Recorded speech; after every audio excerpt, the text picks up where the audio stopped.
of a the results has been preordained just from the first 3 picks. But let's see if Lazy Esports can surprise us and upset the agents. At least the new era of agents. We're heading into game 3 of this first match.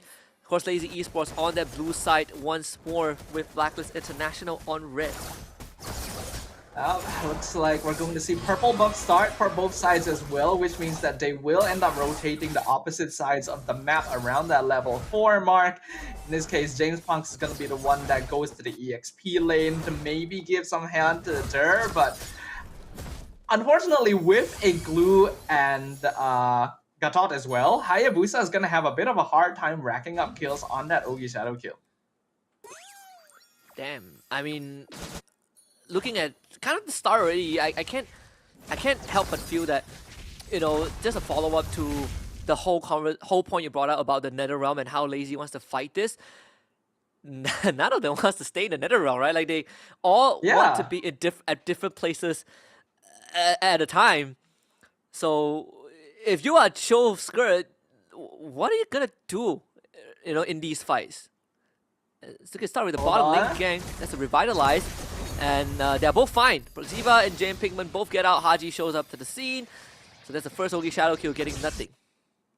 It's actually a respectable amount of damage though that James Punks and Dur were able to do there, even with the Revitalize in. I think we all knew that there was no way Ogi Shadow kill was getting a kill down there, but we see the Purify being used already by Chobskirt to make sure he's not picked up by the Lantern player as well. Blacklist definitely has a map priority somewhat. Pacman is able to open up the map pretty well since he is on something like a Cho, but the presence that you have is a lot stronger on Blacklist side. Yeah, if the turtle spawning, Blacklist will naturally gain that priority. And Lazy Esports, you just have to let it go. Like, who's gonna walk up? Maybe it will try. James Punks realizes that there's no way in, and now Haji will find the displacement. Chomska gets brought back. Netherrealm instantly popped.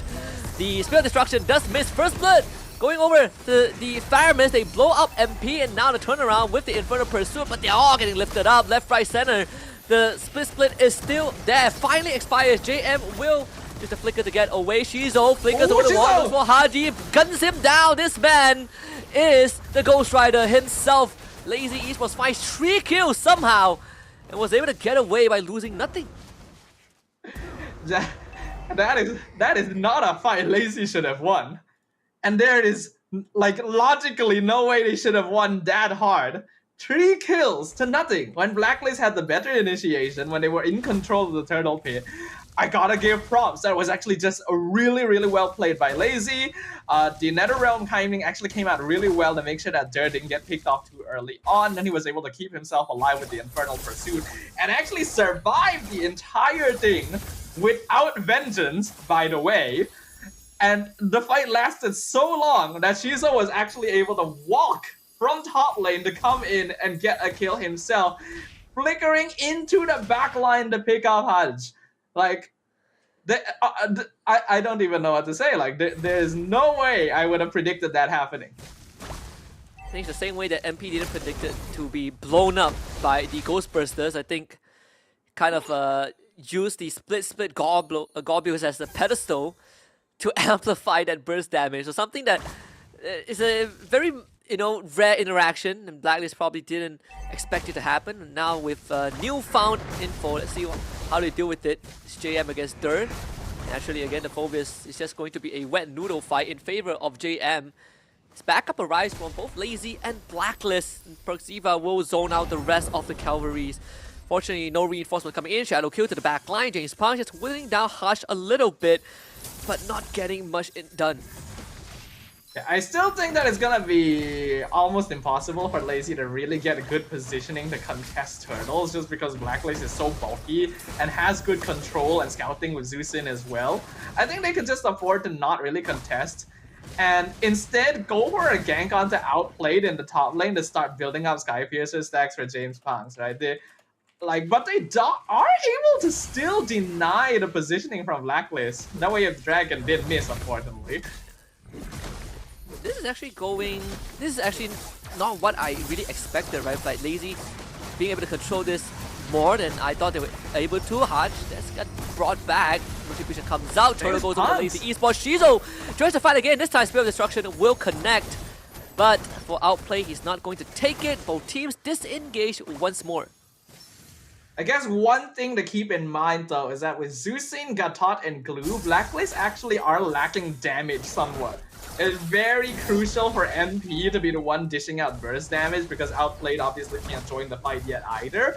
So even though Blacklist has like stronger presence just in terms of bulkiness, they don't quite threaten Lazy enough in terms of DPS output. And because Lazy is slowing down these teams, kind of slow on the timing, so will be punished by the electrifying beats. It's a good attempt, but that's gonna be flickered out. They can get Harsh in return. What a snipe from Shizo.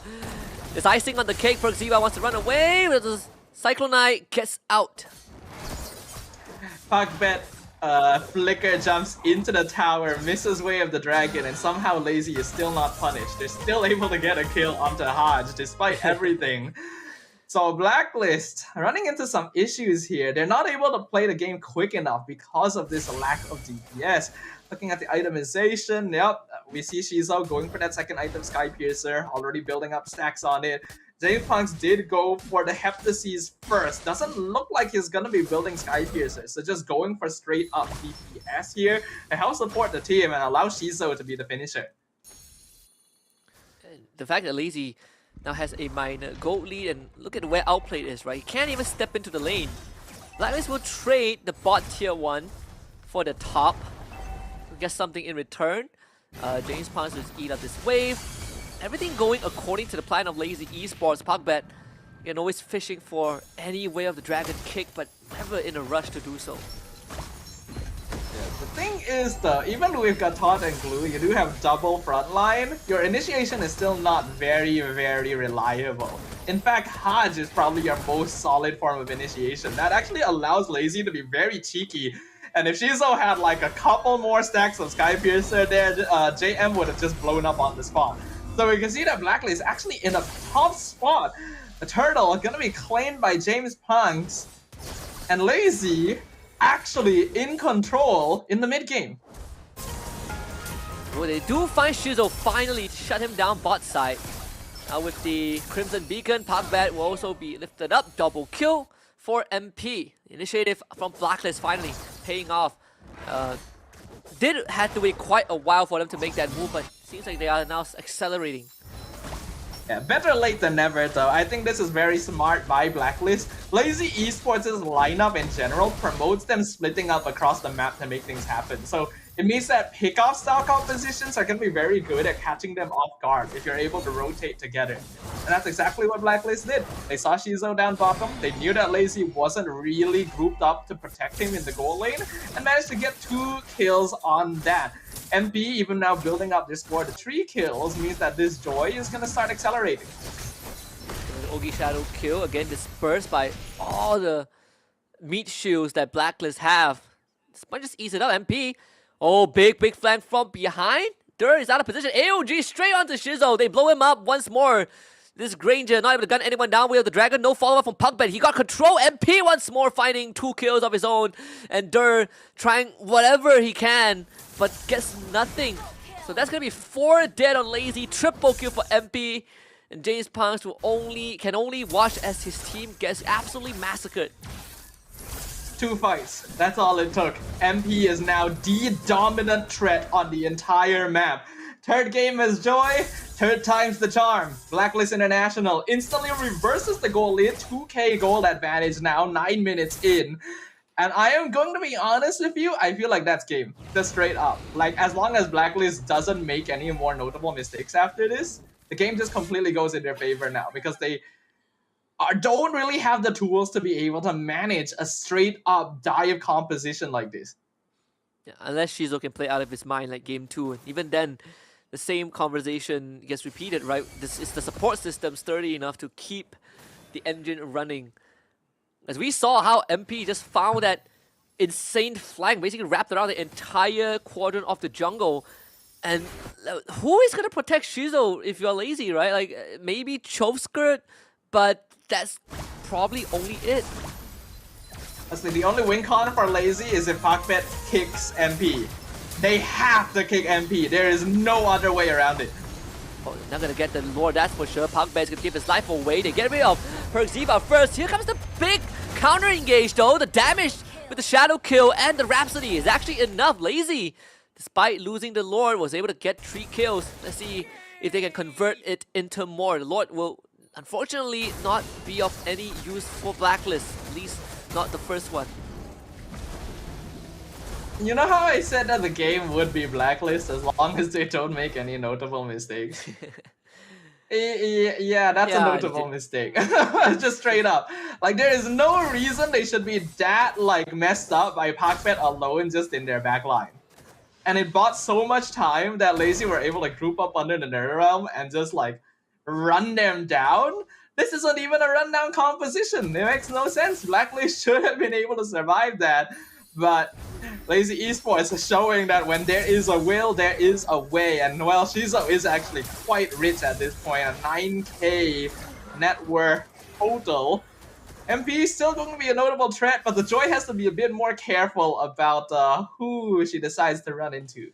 Yeah, you just say as long as MP stays alive, it's Blacklist game, and the next moment he got blown up. So that's how Lazy found the advantage. A minor way back into the game. They find a control on the JM though. He will survive. The AOG committed. Perziva joins the fight, but look at James Pang. He is uncontested.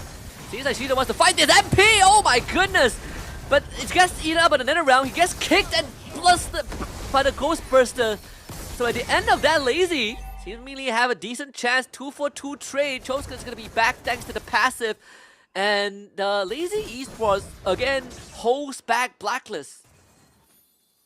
I actually don't really know what I'm looking at anymore in these team fights. It is incredibly messy on both teams. It is chaotic, in fact.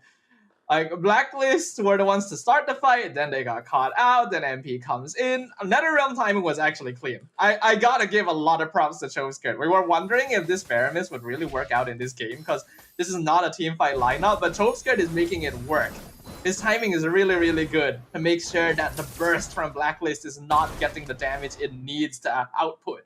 So because of that, Lazy is surviving way more engagements than they should be, because they just overall have the squishier lineup. Blacklist, they still have the tools, but at this point, yeah, Wishing Lantern on Chosuke, I think JM actually needs to be a bit more careful about when he splits. Because he is giving Chosuke so much teamfight damage. So that's the third death for MP. The second Lord now spawns bottom side, which is, I think, right now, actually, it's the strongest side for Lazy, just because they have that big wave, which Blacklist will need to eventually deal with. They do have that Moskov, which can join the fight as long as he hits that Spear of Destruction. Blacklist is the one that starts off the aggro, so Lazy knows that this is happening. We do still have to keep an eye on Outplayed. The Moskov actually hasn't died yet this game so far, so his farm should be pretty solid. Spear of Destruction, Pakbet completely out of position. Doesn't have to kick anymore. Immortality, good nether round. Pakbet actually survives that. And now MP can be jumped on the RNG from the Shadow Kill. All onto MP, and James Pang just hit the jackpot with that one. Lazy takes down the Joy for the 4th time. Lazy is genuinely making miracles happen. I am so impressed by this MDL team right now. They're not only able to escape the initial engagement, Pakbet somehow escapes despite being surrounded by 4 members after the immortality. James Pang finds the angle to pick up MP in the middle of all of that? That is insane! That is ridiculous! Lazy Esports is showing the world what they're capable of right now. They have the Lord. Most of the external towers for Blacklist are gone. But they still have to be careful. The siege potential, the defensive play that Blacklist can output is actually not bad. So Lazy, let's see what the approach is here. We need an instant replay of that Ogi Shadow Kill bounce, because MP ate all of it despite his team being around him. Now that mid inhibitor is going to fall. Poke from Shizo, not to be underestimated. Mentioned that's the Ghostbuster as well, so JM, he might be tanking the Rhapsody, but tanking Ghostbuster basically just puts his team in jeopardy. Blacklist, they will take down the Lord, but at the end of the day, the last tier 2 will also be destroyed topside. It's a double wave. Triple cannon minion as well. Conceal, Pakbet looking for potential angle. Haji loses half his health. That's Crimson Beacon expended just to stay alive. And Blacklist able to defend their side lane inhibs. Honestly, in 3 games, I think this is the most disciplined Lazy Esports has looked so far, while still maintaining their characteristic aggression, right? They're doing a great job of just keeping Blacklist in their base, making sure that they're not able to engage on them. And this time, not over-committing. I like that Pakbet went for a very early immortality this game because he knows that he does have a tendency of dying pretty early on. In fact, it's what saved him in that previous fight. Looking at the overall itemization, Shizo already maxed out. Outplayed is actually maxed as well. Does have the Wind of Nature, while Shizo doesn't. So that could make a difference depending on which point of the game we get to. And MP has a Winter Crown as well. So it won't be quite as easy to take him out the next time. But Blacklist has definitely lost a lot more ground than they would have expected to by this point in the game. Yeah, all the lead that they got gone. They got the flicker out of Pakbet. So that is 2 minutes without an important gap closer for Lazy Esports. I guess the silver lining is that the inhibitor that fell was the mid lane one, so it's not the hardest for Blacklist to kind of manage for sure, as the next Lord will spawn top side. And Blacklist, they're going to shove out the bottom wave, so that part's going to be resetted. Actually, not really, they didn't clear the full wave. It's going to slow push towards Lazy for sure. I think Blacklist are doing a good job of keeping the macro up right now. They're definitely slowing the game down, right? We can see.